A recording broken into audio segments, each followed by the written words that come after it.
Tuesday of the 25th week in Ordinary Time.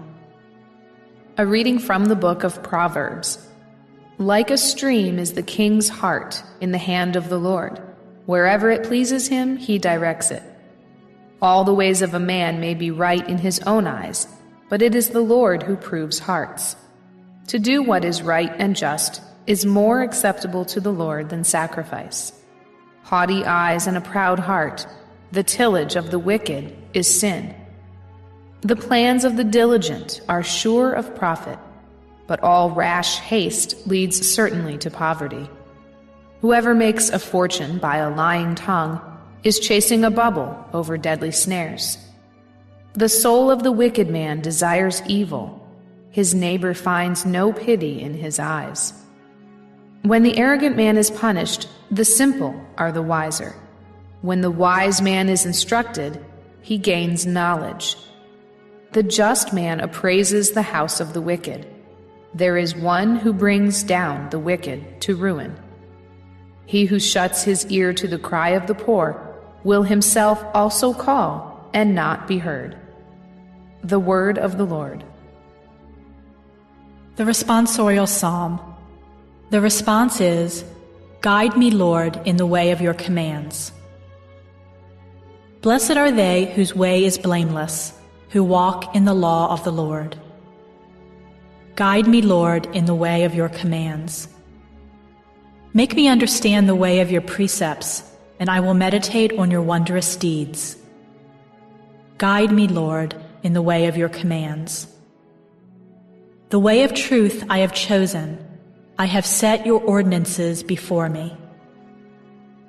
Guide me, Lord, in the way of your commands.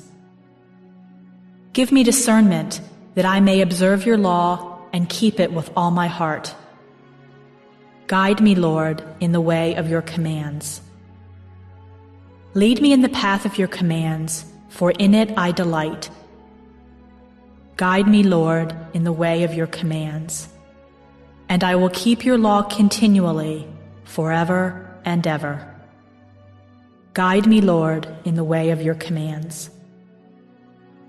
A reading from the Holy Gospel according to Luke. The mother of Jesus and his brothers came to him, but were unable to join him because of the crowd. He was told, "Your mother and your brothers are standing outside and they wish to see you." He said to them in reply, "My mother and my brothers are those who hear the word of God and act on it." The Gospel of the Lord. The first reading comes from the book of Proverbs, chapter 21, verses 1 to 6 and 10 to 13. This is a whole series of disjointed wisdom sayings. That the king's heart is like a stream in the hand of God, that God directs the course that the water will take. Likewise, God directs the thoughts of the king. A man might be right in his own eyes, but it's the Lord who proves the heart. From our own spiritual experience, we know that to be true.